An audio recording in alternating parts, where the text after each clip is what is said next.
तो पार्ट 2 की स्टार्टिंग होती है और अभी तक हमने देखा सैंग अपना लव कॉन्फेस कर देती सियान से, बट सियान बोलता है कि मेरे लिए इमर्टल पावर बहुत ज़रूरी है और उसी की वजह से मैंने ये सब किया।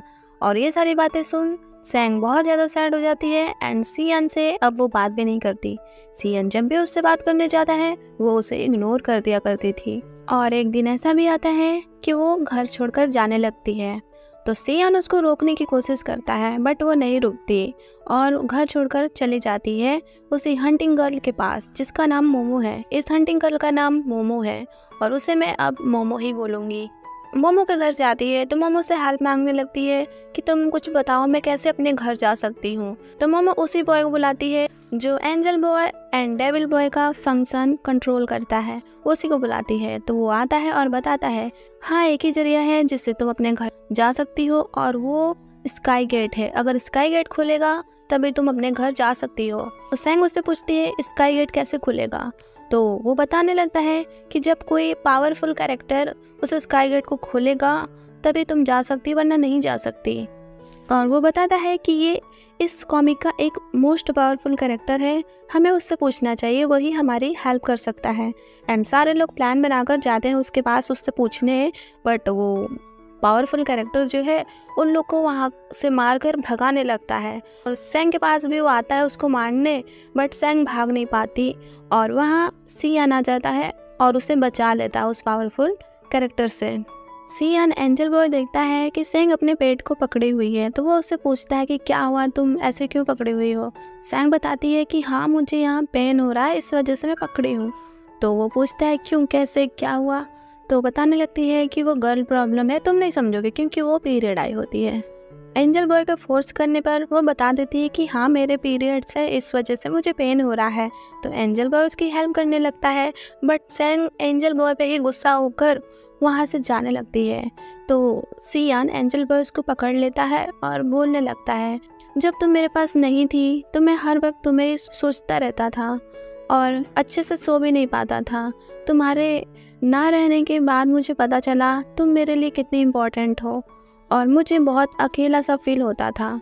तुम्हारे साथ ना होने की वजह से मैं तो अपने पावर प्रैक्टिस पर भी फोकस नहीं कर पाता था, हर वक्त तुम ही मुझे याद आया करती थी।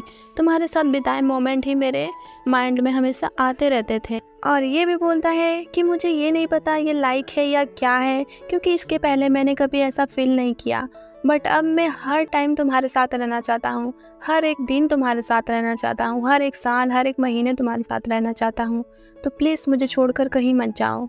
एंजल बॉय की ये सारी बातें सुन सैंग बहुत ज़्यादा हैप्पी हो जाती है एंड उसे हक कर लेती है। इधर डेविल बॉय को देखते हैं, वो भी अब सैंग को भूलना चाहता है और उसे भूलकर अपने पावर और वर्क पे फोकस करना चाहता है। अब सैंग और सियान दोनों साथ रहने लगे थे कपल की तरह, मतलब दोनों अब रिलेशनशिप में आ गए हैं। और एंजल बॉय उसको गाना गाकर भी सुनाता है। दोनों साथ में बहुत अच्छा खासा टाइम स्पेंड करते हैं, साथ में फ़ोटो क्लिक करते हैं, घूमने जाते हैं। और अब एंजल बॉय सैंग के साथ बहुत ज़्यादा हैप्पी फील करता है, बट कहीं ना कहीं उसकी तबीयत ख़राब थी क्योंकि उसके पावर उतने कंप्लीट नहीं हो पा रहे हैं, वो उसके पावर अब कम हो गए हैं जिसके वजह से वो बहुत कमज़ोर फील करता है एंड उसकी तबीयत ख़राब रहती है। फिर हमें हंटिंग गर्ल को दिखाया जाता है और मोमो के अंदर किसी गर्ल कॉमिक कैरेक्टर की आत्मा आ जाती है जो एंजल बॉय को बहुत ज़्यादा लाइक करती है और उसे पाना चाहती है, जिस वजह से वो मोमो के बॉडी के अंदर आ जाती है ताकि वो उसके जरिए सैंग को एंजल बॉय से दूर कर सके, क्योंकि इसे भी उन दोनों के रिलेशनशिप के बारे में पता है पहले से ही। ब्लैक डेविल को भी पता चल जाता है हंटिंग गर्ल मोमो के अंदर किसी की आत्मा है। एंजल बॉय और सैंग घर पर होते हैं, साथ में बैठे होते हैं।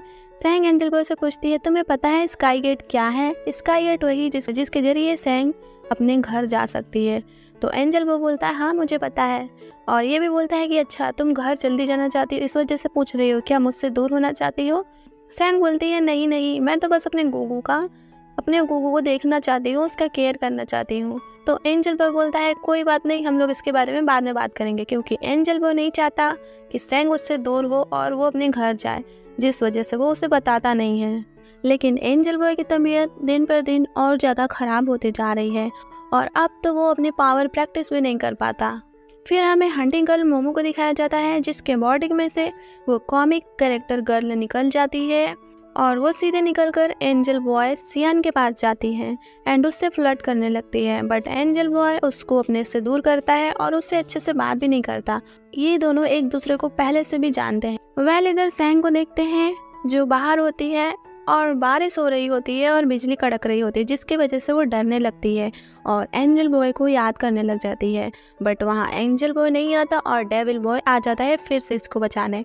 लेकिन बारिश में भीगने की वजह से सैंग की तबीयत खराब हो जाती है और वो डेविल बॉय के ऊपर ही गिर जाती है और इन दोनों को साथ में एंजल बॉय आज भी देख रहा होता है और वो जाने लगता है सैंग के पास।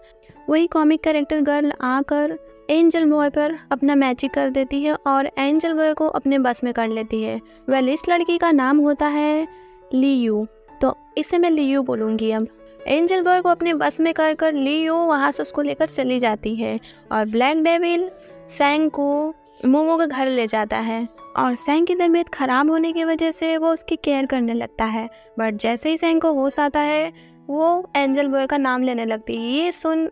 ये सुन ब्लैक डेविल और भी ज़्यादा सैड हो जाता है, बट फिर भी वो उसका ख्याल रख रहा होता है।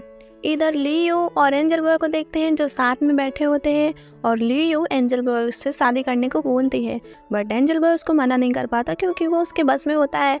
तो जो वो बोलती है एंजल बॉय वो करता है और दोनों फिर जाते हैं शादी का शॉपिंग करने। बट वहाँ डेविल बॉय एंड सैंग आ जाते हैं। सैंग ऐसे उन दोनों को साथ में देख बहुत ज़्यादा सैड होती है, बट डेविल बॉय उसको पहले ही बता दिया होता है कि हाँ लियू ने उसे अपने बस में किया है, इस वजह से वो ऐसा है। तो सैंग समझ गई होती है कि हाँ उसके बस में है, इस वजह से ऐसा कर रहा है, जिसकी वजह से वो एंजल बॉय को कुछ नहीं बोलती और उस लड़की को भी कुछ नहीं बोलती। एंजल बॉय को तो अब याद भी नहीं है कि सैंग कौन है। वो उसे देखता है बट इग्नोर कर देता है क्योंकि उसको याद ही नहीं है कि हाँ ये कौन है। लियू वो लड़की आती है सैंग के पास और बोलती है हम दोनों का शादी है तो तुम दोनों जरूर आना, और उसे शादी का कार्ड देती है। ये सारी बातें सुन सैंग वहाँ से गुस्सा होकर जाने लगती है। ब्लैक डेविल भी उसके पीछे पीछे जाने लगता है तो सैंग उसको मना करती है कि मुझे अकेला छोड़ दो, मेरे पीछे मत आओ। फिर भी ब्लैक डेविल उसके पीछे पीछे जाता है और बोलता है मुझे तुम्हें एक स्टोरी बताना है अपने फ्रेंड का। और वो बताने लगता है मेरा एक फ्रेंड है जो बहुत सालों से अकेला रहता था, बट एक दिन उसने एक लड़की से मिला। वो लड़की बहुत प्योर थी और किसी पर भी आसानी से ट्रस्ट कर लेती थी और मेरा फ्रेंड उसे बहुत प्यार करता था। मेरे फ्रेंड का लाइफ बिल्कुल ब्लैक था बट उसके आते ही कलरफुल हो गया और मेरा फ्रेंड उसे बहुत ज़्यादा प्यार करने लगा। सैंग उसकी बातें सुन रही होती है। ये सब बोल ब्लैक डेविल ये भी बोलता है लेकिन वो लड़की किसी और से प्यार करती है और ये सुनते ही सैंग समझ जाती है कि ब्लैक डेविल मेरे बारे में ही बोल रहा है। और सच में ऐसा होता ही है, ब्लैक डेविल खुद की स्टोरी बता रहा है क्योंकि वो सैंग को बहुत ज़्यादा लाइक करता है और वो खुद की स्टोरी ही सैंग से बता रहा होता है। और ब्लैक डेविल सैंग को इतना ज़्यादा लाइक करता है बट सिर्फ सियान की वजह से वो उससे अब दूरी बना रहा है। सैंग भी समझ रही है कि ये मुझे ही बोल रहा है, फिर भी वो उसकी बातें सुन रही होती है। ब्लैक डेविल ये भी बोलता है मेरा फ्रेंड उसको अपने लाइफ में पाना चाहता है और हमेशा उसके साथ रहना चाहता है, बट वो लड़की किसी और के साथ जब खुश है तो वो उससे गिव अप कर रहा है क्योंकि अगर वो लड़की किसी और के साथ हैप्पी है तो मेरा फ्रेंड भी उसे हैप्पी देखना चाहता है। वेल इधर सियान एंजल बॉय एंड उसी लियू गर्ल को देखते हैं जो दोनों शादी करने जा रहे होते हैं और ये पार्ट यही खत्म हो जाता है। Thank you for watching, bye bye.